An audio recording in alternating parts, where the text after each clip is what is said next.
ಬಿಸ್ಮಿಲ್ಲಾಹಿರ್ ರಹ್ಮಾನಿರ್ ರಹೀಮ್. ಪರಮದಯಾಮಯನು ಕರುಣಾನಿಧಿಯೂ ಆದ ಅಲ್ಲಾಹನ ನಾಮದಿಂದ. ಸಕಲ ಸ್ತುತಿ ಸ್ತೋತ್ರಗಳು ಜಗತ್ತಿನಲ್ಲಿ ಜನರ ಸನ್ಮಾರ್ಗದರ್ಶನಕ್ಕಾಗಿ ಎಲ್ಲ ಕಾಲಗಳಲ್ಲಿ ಎಲ್ಲ ಪ್ರದೇಶಗಳಲ್ಲಿ ಆಗತರಾದಂತಹ ಪ್ರವಾದಿಗಳ ಮೇಲೆ, ಸಜ್ಜನ ದಾಸರ ಮೇಲೆ ಸದಾ ವರ್ಷಿಸುತ್ತಿರಲಿ. ಪ್ರಿಯ ವೀಕ್ಷಕರೇ, ಅಸ್ಸಲಾಮು ಅಲೈಕುಂ ವರಹಮತುಲ್ಲಾಹಿ ವಬರಕಾತು. ಪ್ರವಾದಿ ಮುಹಮ್ಮದ್ ಸಲ್ಲಲ್ಲಾಹು ಅಲೈಹಿ ವಸಲ್ಲಮರು ಒಮ್ಮೆ ತಮ್ಮ ಸಹಾಬಿಗಳೊಂದಿಗೆ ಒಂದು ವೃತ್ತಾಂತವನ್ನು ವಿವರಿಸುತ್ತಾರೆ. ಒಮ್ಮೆ 3 ವ್ಯಕ್ತಿಗಳು ಒಂದು ಕತ್ತಲ ರಾತ್ರಿಯಲ್ಲಿ ಒಂದು ಗುಹೆಯೊಳಗೆ ಬಂದಿಗಳಾಗುತ್ತಾರೆ.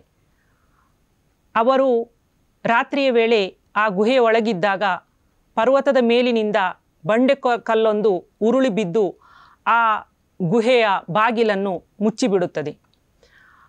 ಬಹಳ ಅಸಹಾಯಕ ಅವಸ್ಥೆಯಲ್ಲಿ ಅವರು ಅದರೊಳಗೆ ಬಂದಿಗಳಾಗಿ ಬಿಡುತ್ತಾರೆ. ಈ ಸಂದರ್ಭದಲ್ಲಿ ಅವರೊಂದು ತೀರ್ಮಾನಕ್ಕೆ ಬರುತ್ತಾರೆ. ನಾವು ನಾವು ಮಾಡಿದ ಸತ್ಕರ್ಮಗಳನ್ನು ಅಲ್ಲಾಹನ ಮುಂದೆ ಪ್ರಸ್ತಾಪಿಸಿ ಅವನೊಂದಿಗೆ ಪ್ರಾರ್ಥಿಸೋಣ.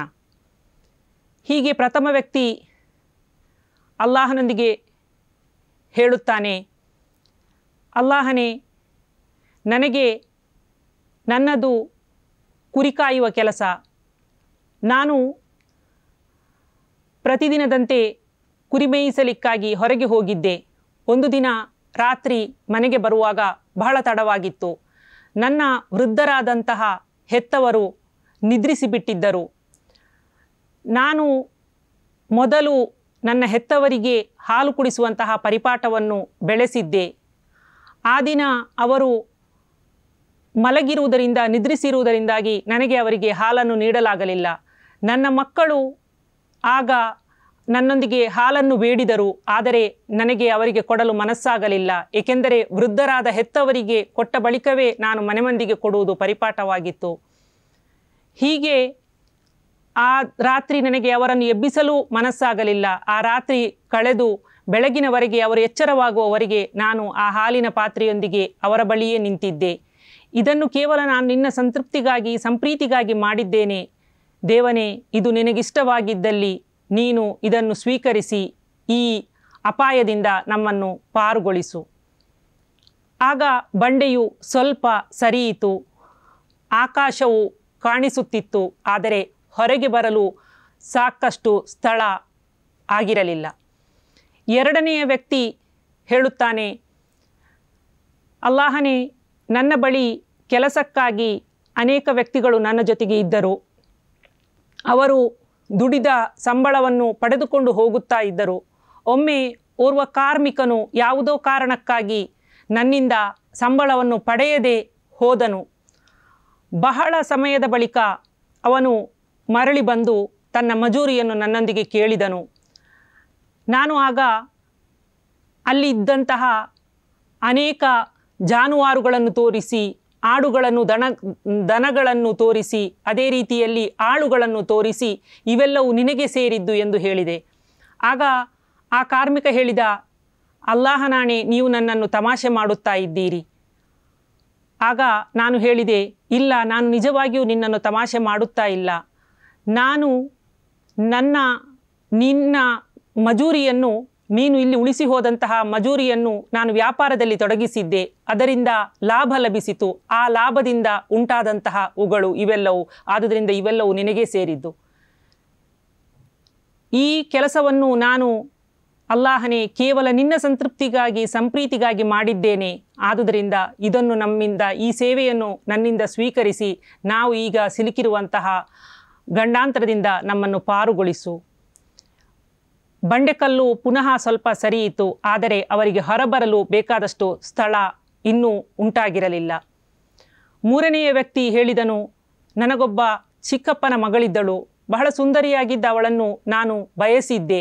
ಒಂದು ದಿನ ಅವಳ ಅಸಹಾಯಕ ಪರಿಸ್ಥಿತಿಯಲ್ಲಿ ಹಣದ ಬೇಡಿಕೆಯೊಂದಿಗೆ ನನ್ನ ಬಳಿಗೆ ಬಂದಿದ್ದಳು. ನಾನು ಅವಳ ಮೇಲೆ ನನ್ನ ಆಶೆಯನ್ನು ತೀರಿಸುವ ಉದ್ದೇಶದಿಂದ ಅವಳನ್ನು ಸಮೀಪಿಸಿದೆ. ಆದರೆ ಅವಳು ನನ್ನೊಂದಿಗೆ ಹೇಳಿದಳು, ಅಲ್ಲಾಹನನ್ನು ಭಯಪಡು, ನನ್ನಿಂದ ದೂರ ಸರಿ.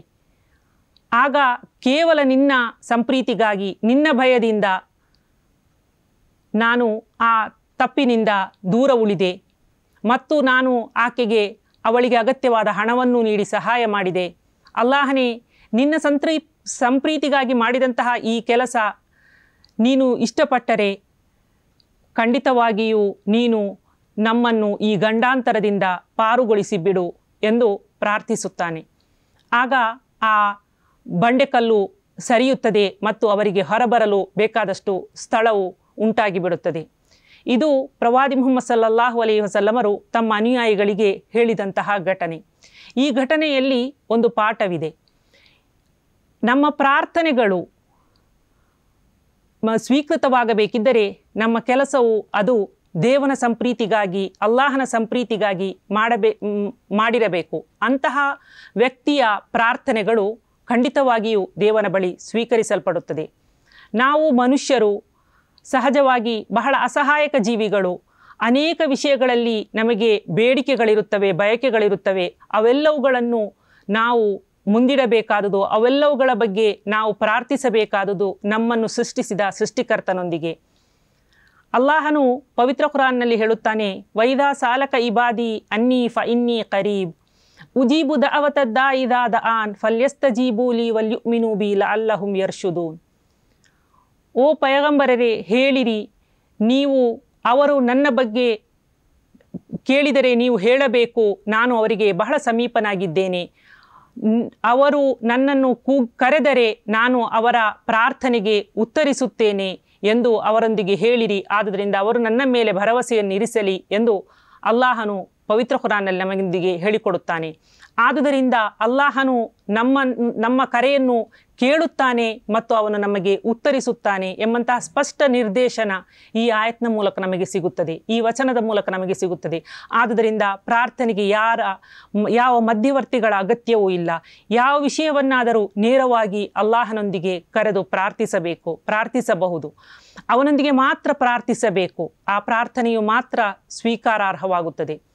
ಅದೇ ರೀತಿಯಲ್ಲಿ ಬಹಳ ದಯನೀಯತೆಯೊಂದಿಗೆ, ಬಹಳ ವಿನಮ್ರ ಭಾವದೊಂದಿಗೆ ಅತ್ತು ಕೂಗಿ ಕರೆದು ಅಲ್ಲಾಹನೊಂದಿಗೆ ಪ್ರಾರ್ಥಿಸುವಂತಹ ಪರಿಪಾಠವನ್ನಿಟ್ಟುಕೊಳ್ಳಬೇಕು.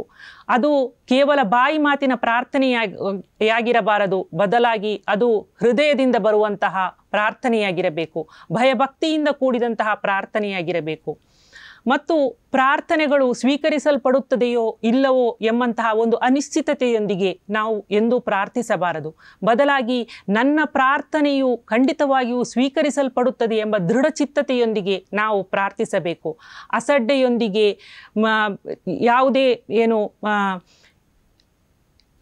ಅಸಡ್ಡೆಯೊಂದಿಗೆ ನಾವು ಎಂದೂ ಪ್ರಾರ್ಥಿಸಬಾರದು. ಬದಲಾಗಿ ದೃಢಚಿತ್ತರಾಗಿ ನನ್ನ ಪ್ರಾರ್ಥನೆಯು ಖಂಡಿತವಾಗಿಯೂ ದೇವನು ಸ್ವೀಕರಿಸುತ್ತಾನೆ ಎಂಬ ವಿಶ್ವಾಸದೊಂದಿಗೆ ನಾವು ಅಲ್ಲಾಹನ ಮುಂದೆ ನಮ್ಮ ಬೇಡಿಕೆಗಳನ್ನು ಇರಿಸಬೇಕು.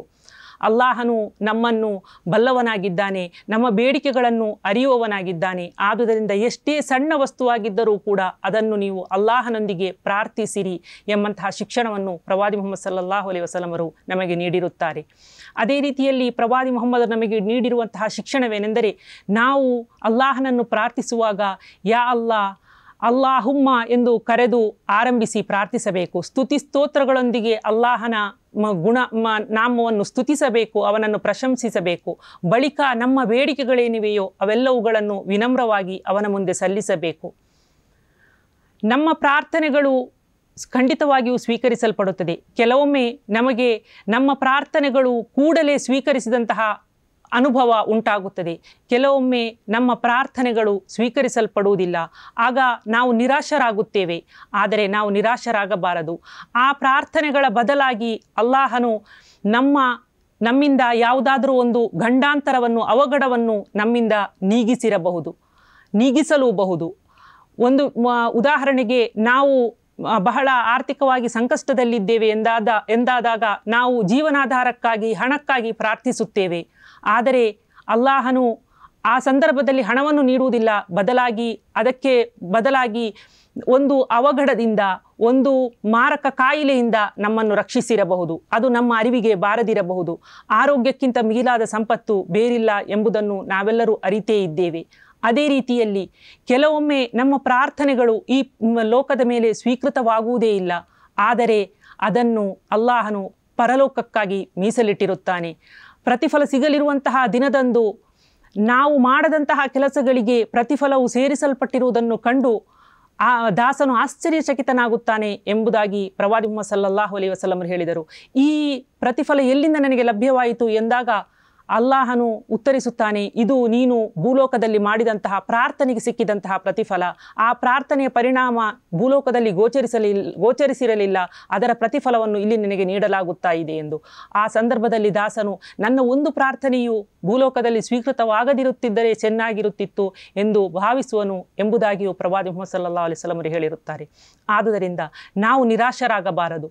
ನಾವು ದೃಢ ಚಿತ್ತತೆಯೊಂದಿಗೆ ನನಗೆ ಅಲ್ಲಾಹನು ನೀಡುತ್ತಾನೆ ಎಂಬಂತಹ ಭರವಸೆಯೊಂದಿಗೆ, ನಿಷ್ಕಲ್ಮಶವಾದಂತಹ ಭಾವದೊಂದಿಗೆ, ನಿಷ್ಕಳಂಕವಾಗಿ ಅಲ್ಲಾಹನೊಂದಿಗೆ ಕೈ ಎತ್ತಿ ಪ್ರಾರ್ಥಿಸುವವರಾಗೋಣ. ನಮ್ಮೆಲ್ಲರ ಪ್ರಾರ್ಥನೆಗಳನ್ನು ದೇವನು ಸ್ವೀಕರಿಸಿ ಅನುಗ್ರಹಿಸಲಿ ಎಂಬ ಪ್ರಾರ್ಥನೆಯೊಂದಿಗೆ ಮುಗಿಸುತ್ತಿದ್ದೇನೆ. ಸಕಲ ಸ್ತುತಿ ಸ್ತೋತ್ರಗಳು ಜಗದ್ರಕ್ಷಕನಾದ ಅಲ್ಲಾಹನಿಗೆ ಮೀಸಲು.